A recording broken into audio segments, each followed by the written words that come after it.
नमस्कार विद्यार्थी मित्रांनो, कोपरगाव तालुका एज्युकेशन सोसायटीचे के बी रोहमारे कनिष्ठ महाविद्यालय जवळके आयोजित या ऑनलाईन लेक्चर सिरीजमध्ये मी प्राध्यापक सोनवणे सर आपले सर्वांचे सहर्ष स्वागत करतो. इयत्ता 12वी वाणिज्य विषय बुक कीपिंग अकाउंटन्सी पुस्तकपालन आणि लेखाकर्म याच्यामध्ये आपण पहिला टॉपिक क्लिअर करतो आहे, introduction to partnership firm and partnership final account. Final account आपण क्लिअर करत असताना आपला 13 नंबरचा प्रॉब्लेम चालू आहे. आज 13 नंबरचा प्रॉब्लेम आज आपण समजून घेणार आहोत आणि नंतर प्रॉब्लेम आपण काय करणार आहोत, सोडवणार आहोत. 13 नंबरचा प्रॉब्लेम आपण बघत असताना प्रॉब्लेममध्ये from the following trial balance of messrs Sona and Mona. Sona आणि मोना नावाचे दोन पार्टनर आहे आणि त्यांचा आपल्याला ट्रायल बॅलन्स दिलेला आहे ॲज ऑन 31 मार्च 2020. 31 मार्च 2020 या तारखेचा ट्रायल बॅलन्स दिलेला आहे. म्हणजे आपलं जे फायनान्शियल इयर आहे, जे आर्थिक वर्ष आहे ते 1 एप्रिल 2019ला सुरू होतं आणि एंड होतो त्याचावाला 31 मार्च 2020ला. म्हणजे 1/4/2019 ते 31/3/2020 या 12 महिन्याचं अकाउंटिंग आपल्याला करायचं आहे. पण ती फायनल अकाउंट आपल्याला काय करायचं आहे, तयार करायचं आहे. फायनल अकाउंट तयार करत असताना आपल्याला ट्रेडिंग अकाउंट तयार करावं लागत असतं, प्रॉफिट अँड लॉस अकाउंट तयार करावं लागत असतं आणि बॅलन्स शीट आपल्याला प्रिपेअर करावं लागत असतं, तयार करावं लागत असतं. मग हे तयार करण्यासाठी आपल्याला हा ट्रायल बॅलन्स दिलेला आहे सोना आणि मोनाचा 1/4/2019 पासून ते 31/3/2020 पर्यंत त्यांचा झालेला खर्च, त्यांच्या असणाऱ्या आसेट, त्यांची असणारी लॅबिलिटी, या सर्व गोष्टी आपल्याला ह्या ट्रायल बॅलन्समध्ये त्यांनी काय केलेले आहे, दिलेल्या आहेत.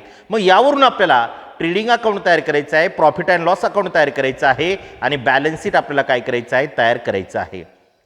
मग हे जे अकाउंट आहे, ह्या ज्या आसेट आहे, हे जे एक्सपेन्सेस आहे, ह्या लॅबिलिटीज आहे, या कुठं जातात यांचं आपल्याला सगळ्यात पहिलं ट्रान्सफरिंग करून घ्यायचं असतं. मग मी तुम्हाला सांगितलेलं आहे 6 बाजू आहे, त्या 6 बाजूंना ट्रान्सफर करायचे आपल्याला. ट्रेडिंग अकाउंट डेबिट साईट असेल तर आपण शॉर्टकटमध्ये तिथं TD शब्द वापरतो.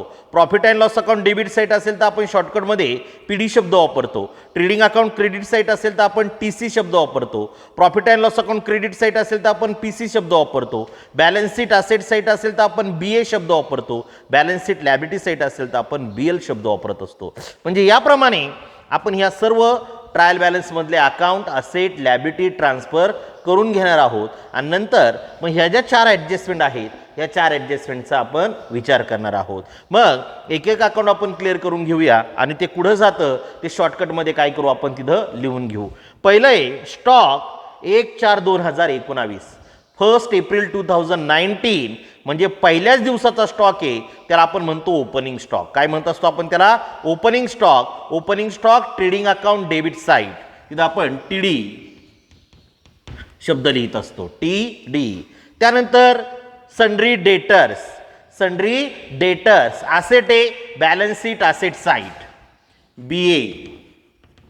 त्यानंतर salary, profit and loss account debit side PD, profit and loss account debit side PD. Rent, profit and loss account debit side PD, profit and loss account debit side PD. Wages, trading account debit side TD, trading account debit side TD.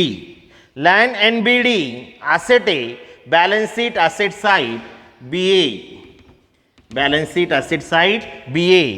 Furniture असेटच आहे, balance sheet asset side BA, balance sheet asset side BA. Royalty, खंड किंवा भूभाग, trading account debit side TD, trading account debit side TD. Bad debts, बुडीत कर्ज, profit and loss account debit side PD, profit and loss account debit side PD. Cash at bank asset आहे, balance sheet asset side BA, balance sheet asset side BA. Cash in hand असेटच आहे, balance sheet asset side BA, balance sheet asset side BA. Discount debit balance आहे, expenses आहे, profit and loss account debit side PD, profit and loss account debit side PD. Purchases, trading account debit side TD, trading account debit side TD. Machinery, asset आहे, balance sheet asset side BA. Drawing हे कॅपिटलमधून लेस करायचं असतं. तुम्हाला ज्यावेळेस format दिलेला आहे त्या फॉर्मॅटमध्ये कॅपिटलमधून आपण ड्रॉइंग काय केलेलं आहे, लेस केलेलं आहे. ज्या त्या पार्टनरचं ड्रॉइंग ज्या त्या पार्टनरच्या कॅपिटलमधूनच काय करायचं, लेस करायचं. म्हणून ड्रॉइंग जरी ट्रायल बॅलन्सच्या डेबिट साईडला असलं तरी ते कॅपिटलमधून लेस करतो. म्हणून balance sheet liability side BL. याप्रमाणे ट्रायल बॅलन्सची डेबिट साईड, डेबिट बाजू आपण सर्व काय केलेली आहे, ट्रान्सफर केलेली आहे. आता क्रेडिट साईडचा विचार करायचा आपल्याला. क्रेडिट साईडला दिलेले आपल्याला capital balance sheet liability side BL. Sales विक्री, इन्कम आहे balance sheet trading account credit side TC. Sundry creditors liability आहे balance sheet liability side BL. Commission credit balance आहे, इन्कम आहे profit and loss account credit side PC. Bills payable liability आहे balance sheet liability side BL. याप्रमाणे trial बॅलन्सची debit side आणि trial बॅलन्सची credit side आपण सर्व ट्रान्सफर केलेली आहे. आता त्याचबरोबर हे अकाउंट ट्रान्सफर झाल्यानंतर आपल्याला काही ॲडजस्टमेंट दिलेले आहेत. त्या ॲडजस्टमेंट आपल्याला सोडवायच्या असतात. ॲडजस्टमेंट ॲड किंवा लेस होत असतात किंवा काही ॲडजस्टमेंट तशाच लिहिल्या जात असतात. पण आपल्याला त्या व्यवस्थित काय करायच्या आहे, सोडवायच्या असत्या. ॲडजस्टमेंट प्रत्येक ॲडजस्टमेंटचे 2 इफेक्ट द्यायचे असतात. एक ॲडजस्टमेंट घेतल्यानंतर तिचे 2 इफेक्ट दिल्याशिवाय दुसरी ॲडजस्टमेंट घ्यायची नाही. ज्यावेळेस पहिली ॲडजस्टमेंट घेतली तिचे 2 इफेक्ट झाले नंतरच दुसरी घ्यायची. दुसऱ्या ॲडजस्टमेंटचे 2 इफेक्ट झाले की मग तिसरी घ्यायची. तिसऱ्या ॲडजस्टमेंटचे 2 इफेक्ट झाले की मग चौथी घ्यायची. घाई करायची नाही. ॲडजस्टमेंटचा एक जरी इफेक्ट राहिला तरी तुमचा प्रॉब्लेम काय होऊ शकतो, चुकू शकतो. म्हणून एक ॲडजस्टमेंट घेतली असेल तर तिचे 2 इफेक्ट द्यायचे. ज्याच्याशी रिलेटेड ॲडजस्टमेंट आहे त्यांना ट्रायल बॅलन्समध्ये स्टार करून घ्यायचा. एक ॲडजस्टमेंट असेल ती 1 स्टार, 2 ॲडजस्टमेंट असेल तर 2 स्टार करायच्या. म्हणजे स्टार केलं की ट्रान्सफर करत असताना ज्या ज्या असेटला ज्या ज्या अकाउंटला आपण स्टार केलेला आहे त्याच्यावरती ॲडजस्टमेंट आहे आणि मग 1 स्टार असेल तर त्याच्या खाली 2 ओळी जागा सोडायच्या आणि अमाऊंट इनर कॉलमला घ्यायची असते. म्हणजे ॲडजस्टमेंट आहे हे ओळखण्याचं स्टार हे एक माध्यम आहे. म्हणून आपण स्टार करतो आणि त्याची अमाऊंट इनरला घ्यायची, त्याच्या खाली 2 ओळी जागा सोडायच्या. 2 स्टार असेल तर 4 ओळी सोडायच्या, 3 स्टार असेल तर 6 ओळी जागा सोडायच्या. म्हणजे याप्रमाणे आपण क्लिअर करून घेणार आहोत. मग एक एक ॲडजस्टमेंट क्लिअर करूया. काय पहिली ॲडजस्टमेंट पहा, closing stock ₹10,000. Closing stock 27 adjustment आहेत. त्यामध्ये पहिलीच ॲडजस्टमेंट तुम्हाला शिकवलेली आहे क्लोजिंग स्टॉक नावाची. क्लोजिंग स्टॉक सर्वात सोपे ॲडजस्टमेंट आहे. Closing stock trading account credit side and balance sheet asset side. Trading अकाउंटच्या क्रेडिट साईडला घ्यायचं आणि बॅलन्स शीटच्या असेट साईडला घ्यायचं. मग शॉर्टकटमध्ये आपण तिथं लिहितो TC अँड BA. काय लिहिलं आपण, TC म्हणजे trading account credit side, BA म्हणजे बॅलन्स शीट असेट साईड. म्हणजे आपण हे शॉर्टकटमध्ये नाव लिहिलेलं आहे जेणेकरून आपण ही ॲडजस्टमेंट व्यवस्थित तिथं काय करणार आहे, देणार आहोत किंवा तिचा इफेक्ट लिहिणार आहे. त्यानंतर दुसरी ॲडजस्टमेंट पहा काय आहे, depreciate land and building and machinery at 5% per annum. Per annum म्हणजे प्रत्येक वर्षाला.